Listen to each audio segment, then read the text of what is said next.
Hasil pertandingan AC Milan versus Chelsea. Catatan Chelsea atas AC Milan semakin mentereng, dua kali bertemu, dua kali menang. Kemenangan kedua Chelsea ini diraih saat menumpaskan Milan 2-0 di San Siro di Italia pada pekan keempat grup E Liga Champions pada Rabu dini hari. Dua gol tersebut tercipta di babak pertama. Chelsea memecahkan kebuntuan di menit ke-21 melalui eksekusi penalti Jorginho.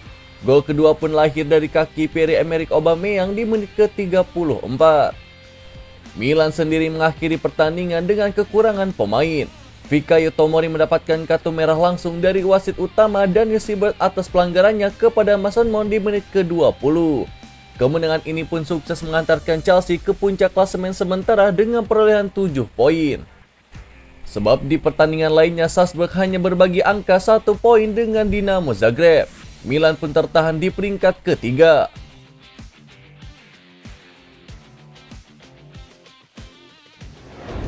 Hasil pertandingan Borussia Dortmund versus Sevilla. Borussia Dortmund versus Sevilla di Liga Champions telah diketahui pada Rabu dini hari. Pertandingan ini pun berakhir tanpa pemenang, sebab Borussia Dortmund dan Sevilla sama-sama mencetak satu angka. Alhasil keduanya pun berbagi angka dengan skor akhir 1-1. Hasil ini pun tak cukup mengamankan Borussia Dortmund untuk lolos ke 16 besar Liga Champions nanti. Mereka pun harus berjuang di pertandingan selanjutnya. Justru hasil ini pun membuat The Citizen yang jadi pemuncak klasemen grup G Liga Champions lolos ke 16 besar.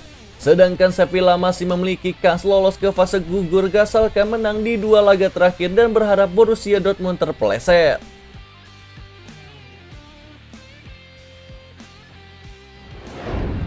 Hasil pertandingan PSG versus Benfica. PSG dan Benfica kembali bermain imbang 1-1 dalam partai matchday keempat fase grup Liga Champions yang digelar di Parc des Princes pada Rabu dini hari. Dua gol di laga ini sama-sama tercipta lewat eksekusi penalti. Kylian Mbappe pun membawa PSG unggul lebih dahulu di babak pertama sebelum disamakan oleh João Mario di babak kedua. Berkat hasil ini pun PSG masih memuncaki klasemen grup H dengan raihan 8 poin.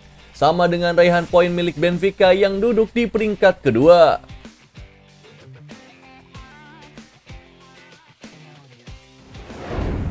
Hasil pertandingan Maccabi Haifa versus Juventus. Juventus kalah lagi setelah sebelumnya kalah 0-2 dari AC Milan pada lanjutan Liga Italia. Juventus pun kini tumbang 0-2 juga dari tangan Maccabi Haifa pada pekan keempat grup H Liga Champions di Semi-Over Stadium pada Selasa kemarin. Dua gol kemenangan Maccabi dicetak di babak pertama. Omer Azili menjadi pahlawan dengan mencetak gol di menit ke-7 dan menit ke-42.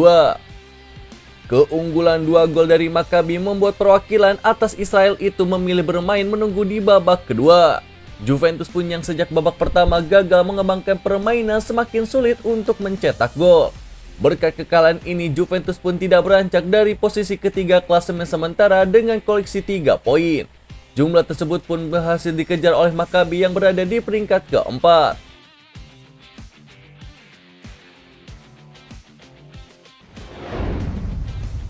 Hasil pertandingan Copenhagen versus Manchester City. Manchester City hanya mampu bermain imbang 0-0 kala mengunjungi markas dari Copenhagen di Parken Stadium dalam laga matchday keempat fase grup Liga Champions pada Selasa kemarin. Pada laga ini mesin gol Manchester City yakni Erling Haaland hanya duduk di bangku cadangan. Manchester City pun mengalami kesialan mulai dari gol Rodri dianulir oleh VAR, kegagalan eksekusi penalti Riyad Mahrez hingga kartu merah untuk Sergio Gomez. Berkat hasil ini pun Manchester City tetap berhak memuncaki klasemen grup G dengan perolehan 10 poin. Sementara itu Copenhagen menduduki peringkat 3 dengan raihan 2 poin.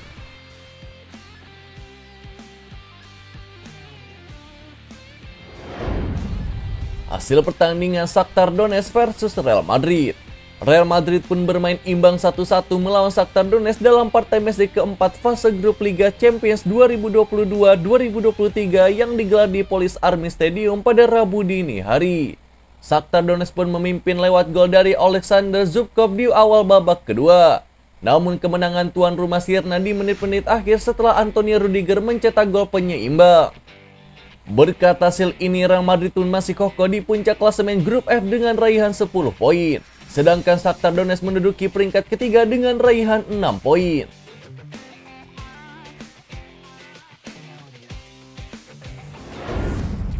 Harry Maguire dapat perlakuan spesial dari Erik ten Hag, ruang ganti Manchester United memanas. Manchester United kembali diterpa gosip miring di tengah performa apik mereka dalam 2 laga terakhir. Sebelumnya Manchester United berhasil memenangkan pertandingan melawan Everton dalam pekan ke-10 Liga Inggris. Lalu sebelumnya pun Manchester United juga sempat menang atas Omonia Nicosia pada matchday ketiga babak penyisihan grup Liga Eropa. Namun di balik performa apik Manchester United itu rupanya sempat ada kabar tidak menyenangkan. Dilansir dari express.co.uk, ruang ganti setan merah disebut-sebut tengah memanas. Hal itu dipicu oleh sikap pelatih Manchester United bernama Erik ten Hag yang dikabarkan memberikan perlakuan spesial kepada Harry Maguire. Erik ten Hag pun dikabarkan memberikan izin kepada Maguire yang memutuskan untuk berlibur ke Portugal. Maguire pun disebut tengah berlibur ke Portugal sekaligus menjalani perawatan cedera yang ia derita. Keputusan ten Hag pun itu mendapatkan banyak protes dari para pemain Manchester United. Pasalnya ten Hag menyalahi aturannya sendiri, yakni para pemain yang sedang cedera harus tetap bersama skuad di tempat latihan. Akan tetapi pelatih asal Belanda itu berpikir kalau Maguire memerlukan liburan untuk menjernihkan pikirannya.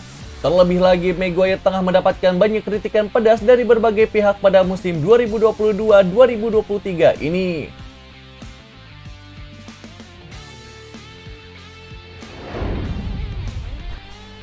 Penyebab posisi Laos di Piala Asia U17 bisa digantikan timnas Indonesia U17. The Tau 247 menyebutkan bahwa timnas Indonesia bisa lolos ke Piala Asia U17 2023 jika Konfederasi Sepak Bola Asia menunjuk Indonesia sebagai tuan rumah ajang 2 tahunan tersebut.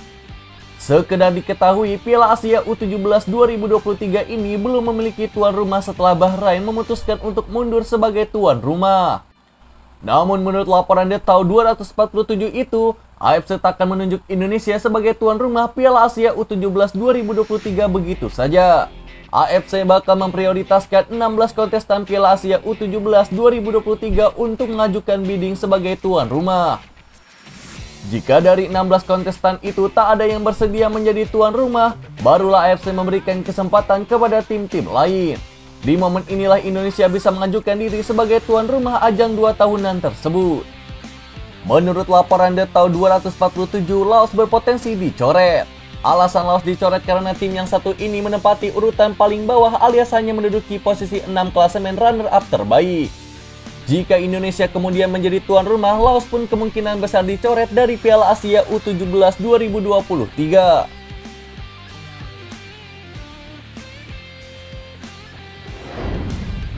Girangnya Armando Broja cetak gol perdana untuk Chelsea. Penyerang muda Chelsea bernama Armando Broja mengaku sangat gembira bisa mencetak gol perdananya untuk Chelsea. Ia menyebutkan bahwa gol ini punya arti yang besar baginya. Pada akhir pekan kemarin, Chelsea berhadapan dengan Wolverhampton di pekan ke-10 EPL. Di laga tersebut, Armando Broja pun dimainkan Graham Potter di pertengahan babak kedua. Meski mendapatkan jam bermain yang minim, Broja berhasil memanfaatkan kesempatan yang ada dengan maksimal. Ia berhasil mencetak gol di penghujung laga sehingga timnya menang dengan skor 3-0 atas Wolverhampton. Broja pun mengaku sangat girang akhirnya bisa mencetak gol pertamanya untuk Chelsea. Broja sendiri mengaku sempat takut golnya itu sah atau tidak. Namun ia lega karena VAR mengesahkan golnya ke gawang Wolverhampton. Broja mengakui bahwa ia sangat girang bisa menciptakan gol perdananya di Chelsea. Ia menyebutkan gol ini sudah lama ia nantikan dan ia senang menantiannya dan ia senang penantiannya berakhir dengan indah. Broja pun berpotensi menambahkan pundi-pundi golnya di tengah pekan ini.